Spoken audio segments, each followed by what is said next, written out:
यदि आप महान लोगों की तरह बनना और उनकी तरह जीना चाहते हैं तो ये वीडियो आपके लिए है। ऐसा नहीं है कि कोई महान नहीं बनना चाहता, कोई सफल नहीं होना चाहता हर कोई है, लेकिन उनमें यह समझ नहीं होती कि यह सब कैसे किया जाए। इस वीडियो में आप यही जानेंगे। यहाँ मैं 3 किस्से आपको बताऊंगा। इसके बाद इनसे आपको क्या सीखना चाहिए यह बताया जाएगा। पहला किस्सा। एक राज्य के राजा ने अपने सिपाहियों को कहा, जाओ और जाकर लाओसे को ढूंढ कर लाओ। लाओसे उस राज्य का सबसे बुद्धिमान और आत्मज्ञानी व्यक्ति था। राजा चाहता था कि लाओसे महल में आकर उसके साथ रहे।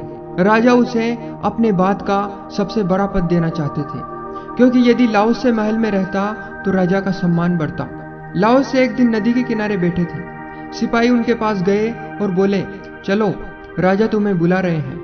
लाओसे ने कहा, मैं जाने से पहले भी कई बार इनकार कर चुका हूं, आप मेरा पीछा छोड़ दीजिए। सिपाही जिद पर अड़ गए।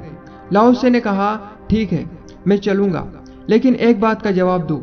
मैंने सुना है कि महल में एक कछुआ है जो कि मर चुका है, लेकिन उसकी ऊपर की खाल पर सोने की परत चढ़ाई गई है और हर साल उसकी पूजा की जाती है। क्या यह बात सही है? सिपाही ने कहा, यह बात सही है। लाओसे ने कहा, वो पास में उस गड्ढे में देखो, एक कछुआ कीचड़ में खेल रहा है।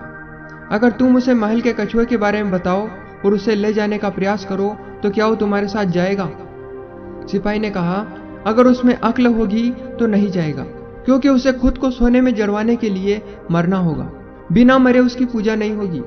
लाओसे ने कहा, कछुए जितना बुद्धिमान तो मैं भी हूं। जो पद राजा मुझे देना चाहता है उसके लिए मुझे खुद को अंदर से मारना पड़ेगा, तब मैं उस पद पर बैठ पाऊंगा।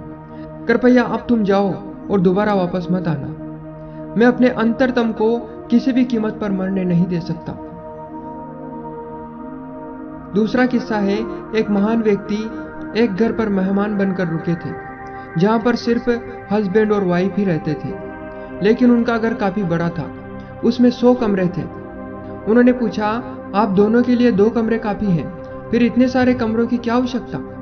उस व्यक्ति ने कहा, इन कमरों की विशेषता यही है कि इन्हें खाली रहने के लिए बनाया गया है। इनकी सफाई हर रोज की जाती है और यहाँ पर कोई नहीं रहता। तीसरा किस्सा है।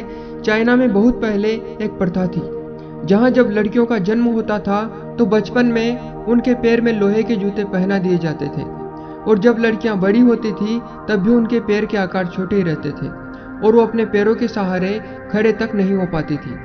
उनका मानना था कि छोटे पैर सभ्यता की निशानी है। दोस्तों, इन किस्सों में हम सबके जीवन शामिल है।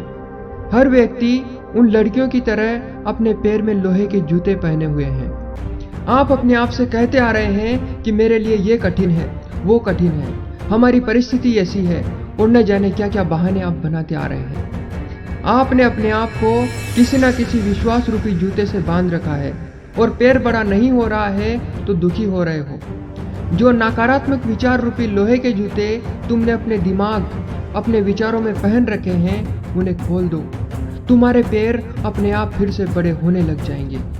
आपके जीवन में तरक्की होनी शुरू हो जाएगी। आपने खुद अपना मनगढ़ंत कोई विश्वास बना लिया है कि मेरे पास इस फलाने काम को न करने के 1000 कारण हैं, लेकिन वो सब काल्पनिक है। ईश्वर ने आपको इतनी शक्ति दी है कि आप पृथ्वी पर जो चाहें वो प्राप्त कर सकते हैं, लेकिन आप अपनी आंखों पर हाथ रखे हुए हो और सोच रहे हो कि दुनिया में प्रकाश नहीं है। हाथ हटाओ, प्रकाश हो जाएगा। फिर से मेहनत शुरू करो, सब हासिल हो जाएगा।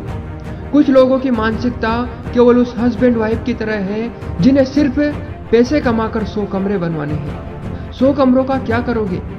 आज 99% दुनिया सिर्फ दिखावे की जिंदगी जी रही है। उन्हें इससे मतलब नहीं है कि उनके लिए पर्सनली क्या जरूरी है। उन्हें लोगों को दिखाने के लिए अपना स्टेटस मेंटेन करना है। आप दुनिया में सिर्फ बेमतलब का दिखावा करने के लिए नहीं आए हो, बल्कि कुछ ऐसा करने के लिए आए हो जिससे समाज में, देश में कुछ बेहतर हो सके। आपका दिया हुआ योगदान आने वाली कई पीढ़ियों के काम आ सके। अगर पैसे ही सब कुछ होते तो गौतम बुद्ध राजा के बेटे थे, वो अपना महल छोड़कर जंगल में नहीं जाते। बेशक आप अमीर बनो, लेकिन इतना याद रखो कि आपके पैसे का इस्तेमाल आपकी बुद्धिमत्ता की तरक्की में होना चाहिए। वरना आप जीवन भर सिर्फ चीजों में ही उलझे रहेंगे और 100 कमरे बनवा लोगे सिर्फ लोगों को दिखाने के लिए। जीवन एक बार मिला है, इसे किसी महान लक्ष्य को पाने में लगाइए। अगर महान बनना है तो लोगों को इम्प्रेस करना और भेड़ चाल में चलना बंद कर दीजिए। फिर आप निश्चित ही किसी ऐसे मुकाम को हासिल करोगे जो लाखों में गिने चुने लोगों को मिलता है। उठो और आगे बढ़ो, आपकी मंजिल आपको बुला रही है। आपको एक्स्ट्रा ऑर्डिनरी बनना है, सिर्फ पैसे से नहीं बल्कि अपने व्यक्तित्व से। दोस्तों, अगर आपको यह वीडियो अच्छा लगा हो तो इसे दूसरों के साथ शेयर जरूर करें। और अगर आप चाहते हैं कि इस तरह की नॉलेजेबल वीडियो लगातार आप तक पहुंचती रहे तो हमारे चैनल को जरूर सब्सक्राइब करें और साथ ही बेल आइकन पर भी क्लिक करें ताकि इसी तरह की वीडियो लगातार आप तक पहुंचती रहे। इस वीडियो को पूरा देखने के लिए आपका बहुत बहुत धन्यवाद।